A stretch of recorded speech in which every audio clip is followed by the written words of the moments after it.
ఇప్పుడు చిరంజీవి గారు మాట్లాడిన వ్యాఖ్యలు అందరినీ ఒకవైపు ఆలోచన దిశగా చూస్తున్నాము.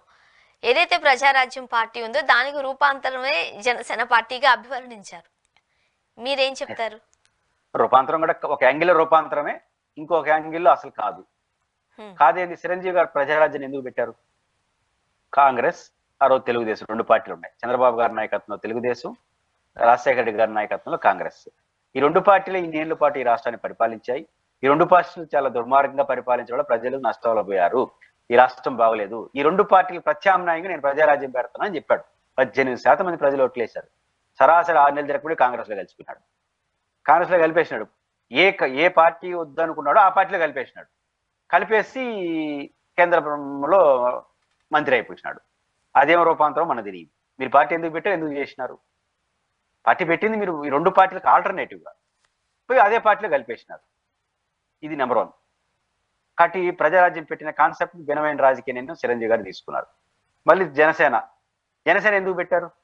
ఇప్పుడున్న రాజకీయ పార్టీలన్నీ దుర్మార్గమైన పార్టీలు సరిగ్గా చేయట్లేదు కాబట్టి రాజకీయాల్లో మార్పు కోసం, రాజకీయాల్లో ప్రశ్నించడం కోసం, రాజకీయాల్లో సమూల మార్పుల కోసం జనసేన తీసుకొస్తాడు. గతంలో ప్రజారాజ్యం ఆ పని చేయలేదన్నాడు ఆయన. ప్రజారాజ్యం పార్టీ తాత్కాలికంగా ఆపేయడం వల్ల అది ఆ దూరం పోలేదు కాబట్టి నేను చేస్తానని పార్టీ పెట్టాడు. పెట్టినప్పుడు 10 ఏళ్ళు 11 ఏళ్ళు అయింది. 11 ఏళ్ళ పార్టీలో వామపక్షాలు బీఎస్పీతో ఒకసారి పొత్తు, కాంగ్రెస్ తెలుగుదేశం పార్టీతో ఇంకొకసారి పొత్తు, విడిపోవడం, కలవడం, బీజేపీతో అందరితో కలిపాడు. ఏ పార్టీలు ఈ రాష్ట్రాన్ని నష్టం చేశాయని మీరు భావించారో అదే పార్టీతో కలిసిపోయారు. ఆ రకంగా ప్రజారాజ్యానికి జనసేన రూపాంతరం అనుకుంటే మనకేం అభ్యంతరం లేదు.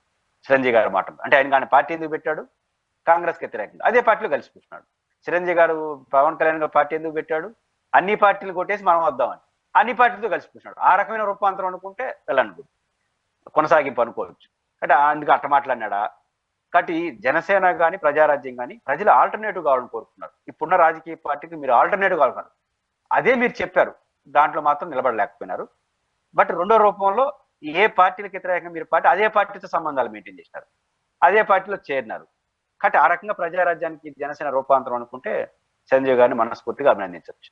సార్, ఫైనల్ గా చెప్పండి, ఏపీలో బడ్జెట్ సమావేశాలకు సిద్ధమవుతున్నారు. రేపు కూటమి సంబంధించిన వాళ్ళందరూ రేపు ఒక మీటింగ్ పెట్టుకుని చర్చించాలని అనుకుంటున్నారట. ఎంత నంబర్లో మనకి బడ్జెట్ వచ్చే అవకాశం ఉంది? 6 పథకాలు గ్యారంటీలు అమలు చేయడానికి వీలు కావట్లేదు బికాస్ ఆఫ్ బడ్జెట్, రాష్ట్ర పరిస్థితి, ఫినాన్షియల్ మ్యాటర్స్ అని చెబుతున్న నేపథ్యంలో ఎలా ఉండబోతుందంటారు? బడ్జెట్ సైజు పెరుగుతుంది, నిరంతరం పెరుగుతూ ఉంటుంది. ఇప్పుడు కొంచెం ఎక్కువ కూడా పెరగచ్చు. మామూలుగా 10% 5% హైక్ అవుతూ ఉంటుంది. డెవలప్మెంట్ కూడా ఉంటుంది కాబట్టి కంటిన్యూ ప్రాసెస్ కాబట్టి కొంత బడ్జెట్ సైజు పెరుగుతుంది. రెండోది కొన్ని ప్రయోగాలు కూడా చేస్తారు. ఎందుకంటే కొన్ని పథకాలకు అనౌన్స్మెంట్లు చేయకపోతే ఇంక ఈ సంవత్సరం కూడా అంటారు. అనౌన్స్మెంట్ చేసేసి కొంత అటు ఇటు చేసినా పర్వాలేదు. ప్రధానంగా 2 పథకాలకైతే ప్రస్తావన వస్తుంది అనుకుంటాను. అమ్మఒడి, రైతు భరోసా, ఈ రెండింటిపైన ఏదో ఒక డెసిషన్ అయితే తీసుకుంటారు. అయితే ఆ బడ్జెట్ కేటాయింపుల్లో అంతా ఉంటాయా అంటే ఉదాహరణకు అమ్మఒడికి అంటే 15,000 కోట్లు ఎంత ఇవ్వాల్సి ఉంది అనుకుంటా వాళ్ళు చెప్పిన ప్రకారం. రెండోది ఒకరికే ఇచ్చారనుకోండి 4,000 కోట్లు 5,000 కోట్లు ఎంత అవుతుంది అప్పుడు అనుకోవచ్చు. ఒకరికే ఇస్తాడా, అందరికి ఇస్తాడా? రైతు భరోసా 20,000 ఇస్తాడా, 10,000 ఇస్తాడా, అది కూడా తేలిపోతుంది. ఈ రెండు పైన కావచ్చు. సంక్షేమ పథకాల పైన కొంచెం క్లారిటీ వస్తుంది, ఈ సంవత్సరం అయినా ఎట్లా అమలు చేస్తారని. కానీ అదే సందర్భంలో సంక్షేమ కొన్ని పథకాల పైన ముందడుగైతే వేస్తాడు. ఇవే జరుగుతాయి. సైజు పెరుగుతుంది. సంక్షేమ పథకాలు 2 పథకాలను అడ్రస్ చేస్తారు, అమ్మఒడి, రైతు భరోసా. సంపూర్ణమా పాక్షికమా అనేది మాత్రం బడ్జెట్ లో మనం చూడవచ్చు.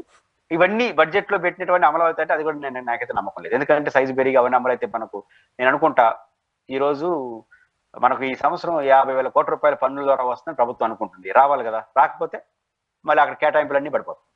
కాబట్టి ఈ బడ్జెట్ లో కొంత విన్యాసం ఉంటుంది, కొంత రాజకీయం ఉంటుంది, కొంత హైప్ ఉంటుంది, కొంత ప్రజల క్లారిటీ కూడా వస్తుంది. ఏ పథకాలు అమలు అవ్వచ్చు, ఏ పథకాలు అమలు కాలేదని కూడా కొంచెం క్లారిటీ వచ్చే